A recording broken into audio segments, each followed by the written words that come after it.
राधे राधे दोस्तों, आप सभी के ऊपर राधा रानी की कृपा हमेशा बनी रहे। आप सबके ऊपर राधा रानी धन बरसाती रहे और सुख समृद्धि देती रहे। आप सभी के दुखों को वो हरती रहे। तो दोस्तों, आज मैं ये वीडियो बना रही हूँ, तो उसमें आपको ग्रह से संबंधित बताऊंगी उपाय क्या मैं बताऊंगी कि आपको किस ग्रह के लिए किस भगवान की पूजा करनी चाहिए, किस देवी देवता की पूजा करनी चाहिए जिससे आपको लाभ हो। तो फ्रेंड्स, मैं यहाँ पर शुरू करने से पहले वीडियो एक बात कहना चाहती हूँ कि आप प्लीज़ मेरे चैनल को सब्सक्राइब जब करते हैं तो आप उसका बेल आइकन ज़रूर प्रेस कीजिए, ताकि जब भी मेरी न्यू वीडियो कोई आए तो आपको नोटिफिकेशन मिल जाए कि ये वीडियो मेरी अपलोड हो चुकी है, ताकि आप उसको तुरंत सुन सके। नहीं तो गुम हो जाती है और आपको पता भी नहीं चलेगा कि मेरी न्यू वीडियो अपलोड हुई है। तो दोस्तों, पहला ये मैं बता रही हूँ। अब हम वीडियो स्टार्ट करते हैं, आपका समय वेस्ट ना करते हुए। तो अगर आप सूर्य भगवान की मतलब सूर्य ग्रह के लिए आप उपाय करना चाहते हैं, सूर्य ग्रह अपना जो सूर्य ग्रह है आपका उसको अच्छा करना चाहते हैं, उसको पावरफुल बनाना चाहते हैं, तो उसके लिए आप दो उपाय कर सकते हैं। या तो आप सूर्य भगवान की पूजा कीजिए, मीन्स आपको सूर्य भगवान को तांबे के लोटे में एक जल मतलब उसमें जल डाल के उसमें लाल फूल, लाल चंदन, लाल रोली डालकर उसको सूर्य भगवान को अर्घ देना है। और ये उगते हुए सूरज को देना है, ना कि जब एकदम धूप हो जाए तब, ना ही तब देना है कि जब सूर्य ना निकले, मतलब निकलते हुए सूर्य भगवान को अर्घ देना है। और दूसरा ये कि आप गायत्री मंत्र पढ़ सकते हैं। आप अर्घ देते वक्त भी गायत्री मंत्र आप पढ़ सकते हैं। और अगर आप नहीं जल डाल रहे हैं तो आप वैसे भी आप 108 बार गायत्री मंत्र का जप करें। आप किसी भी माला पे जप कर सकते हैं, कमल के भी माला पे आप जप कर सकते हैं।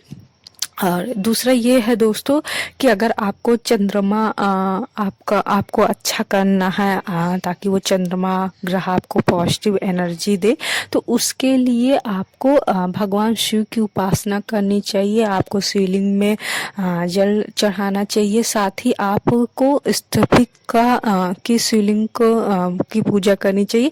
वैसे घर में शिवलिंग रखना निषेध होता है, ये वर्जित होता है, बट आप अंगूठे के साइज का शिवलिंग घर पे पत्थर का बना हुआ ले सकते हैं, लेकिन आप स्थपिक का शिवलिंग घर पे रख सकते हैं। इसका कोई भी वर्जित नहीं होता है, ये वास्तु के अनुसार भी शुभ होता है। इसका कोई वर्जित शास्त्रों में नहीं है। आप स्थपिक का शिवलिंग घर पे रख सकते हैं। तो आप शिवलिंग के स्थपिक के शिवलिंग की आप पूजा कर सकते हैं। आप स्थपिक भी आप अपने गले में या फिर अपने हाथ में स्थपिक की माला भी पहन सकते हैं। इससे आपका चंद्रमा स्ट्रांग होगा। और अगर आप इसको पहनते हैं तो आपका शुक्र भी बहुत ही स्ट्रांग होगा।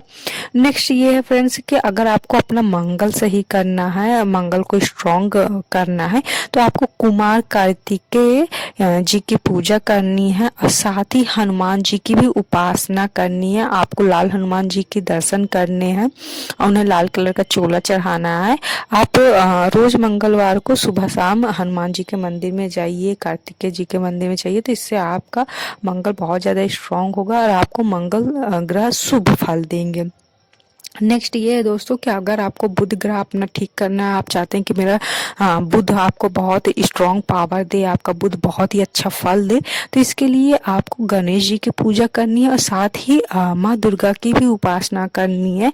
इससे आपका बहुत ही ज़्यादा स्ट्रॉन्ग होगा बुध। साथ में आपको हरी चीज़ें दान करनी है। और आप अगर बुधवार के दिन गाय माता को हरी घास आप खिलाते हैं, अगर घास नहीं आप ढूंढने जाएंगे कहाँ आपको ढूंढना है, तो आप पालक, धनिया, कोई भी हरी सब्जी आप ऐसे मार्केट से एक गड्ढे ही ले लीजिए, आप उनको खिलाएंगे तो ये बहुत ज़्यादा शुभ फल देगा। और साथ ही आपको पेड़ पौधे लगाना है, मीन्स आपको गमले में आपको गार्डनिंग करनी है, मीन्स आपको पौधे वगैरह लगाना है।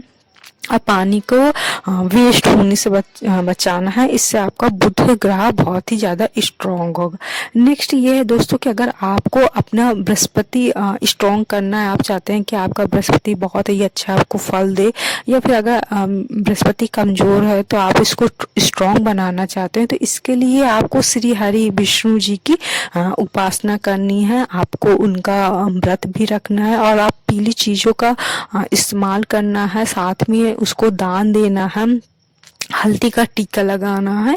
इससे आपका बृहस्पति बहुत ही ज़्यादा स्ट्रॉन्ग हो जाएगा। नेक्स्ट ये है दोस्तों कि अगर आपको शुक्र अपना स्ट्रॉन्ग करना है तो माँ लक्ष्मी की आपकी उपासना करनी है, साथ में माँ गौरी की भी उपासना करनी है, और आपको स्फटिक का माला पहनना है। आपको डायमंड अगर आप अफोर्ड मतलब कर पाते हैं तो आप पहन सकते हैं, डायमंड नहीं तो आप परफ्यूम्स वगैरह का इस्तेमाल कीजिए, आप केसर का इस्तेमाल कीजिए। इससे भी आपका शुक्र बहुत ही ज़्यादा स्ट्रॉन्ग होगा। साथ में आप अपनी सफाई, अपनी मीन्स कपड़े वगैरह अच्छे क्वालिटी, अच्छे ब्रांड का पहनिए, तो इससे भी आपकी शुक्र ग्रह बहुत ही ज़्यादा स्ट्रॉन्ग होगा और आपको बहुत ही ज़्यादा शुभ फल देगा। आप इसमें मीन्स आपको साफ़ सफाई पे ध्यान देना। शुक्र का मतलब ही होता है लग्जरी, तो आपको साफ़ सफाई से रहना है।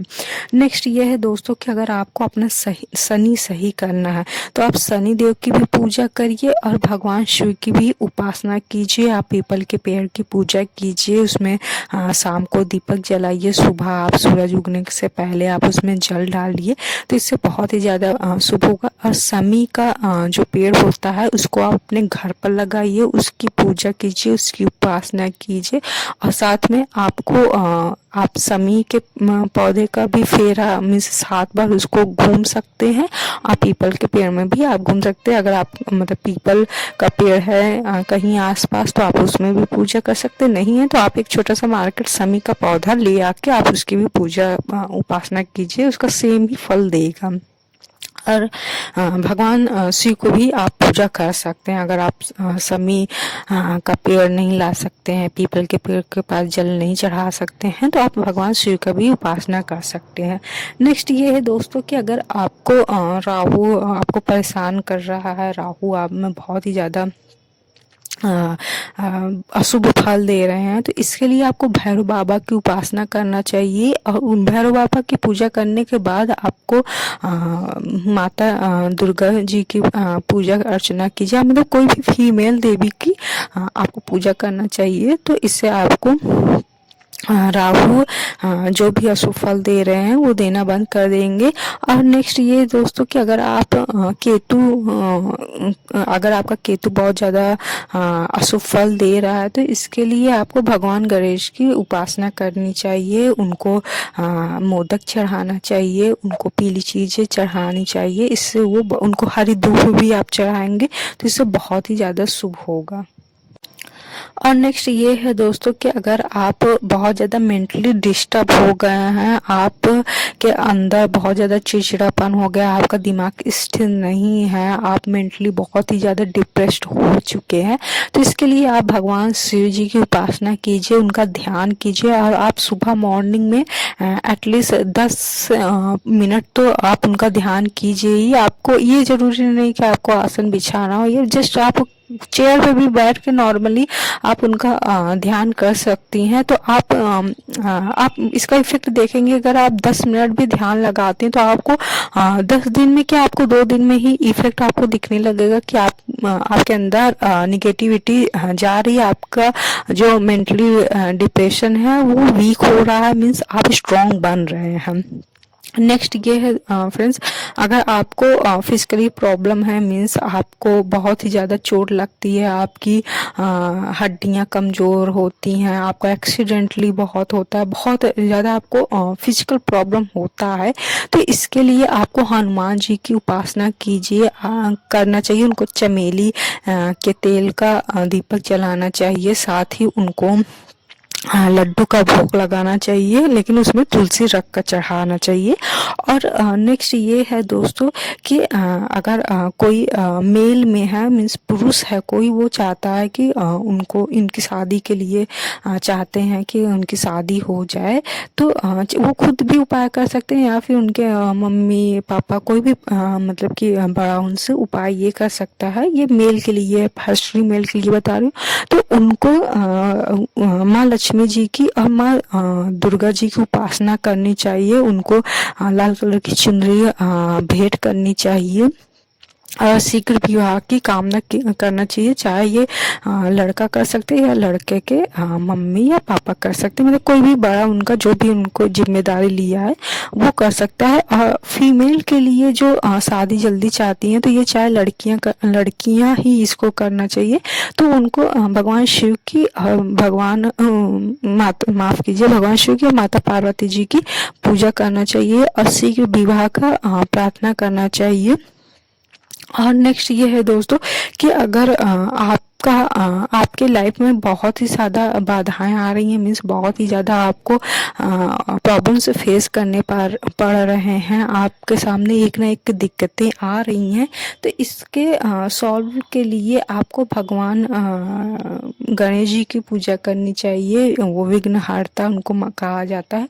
तो आप उनको जब भी आप इसके लिए पूजा कीजिए, तो आप उनसे कहिए कि आप विघ्नहर्ता हो, मेरे सारे विघ्नों को आप दूर करो। और साथ में मूषक महाराज की भी पूजा करनी चाहिए, तो वो बहुत ही ज़्यादा फल देगा। नेक्स्ट ये है दोस्तों कि अगर आप धन चाहते हैं, तो आप इसके लिए माँ लक्ष्मी जी की पूजा कीजिए, तो ये बहुत ही ज़्यादा शुभ रहेगा। उनको गुलाब का इत्र और कमल का फूल और गुलाब का फूल भेंट कीजिए, मीन्स अर्पित कीजिए, तो वो बहुत ही ज़्यादा फल देंगी, बहुत ही ज़्यादा ये शुभ होगा। नेक्स्ट ये है दोस्तों कि अगर आप आध्यात्मिक में उपलब्धि चाहते हैं, आप ये चाहते हैं कि आप में आपके अंदर साहित्य ज़्यादा हो, आप मोक्ष चाहते हैं, मीन्स आप एक कहते हैं आध्यात्मिक ज्ञान की ओर चाहते हैं, तो आप भगवान कृष्ण जी की, मतलब राधा कृष्ण जी की आप पूजा कीजिए, तो ये बहुत ही ज़्यादा लाभदायक होगा।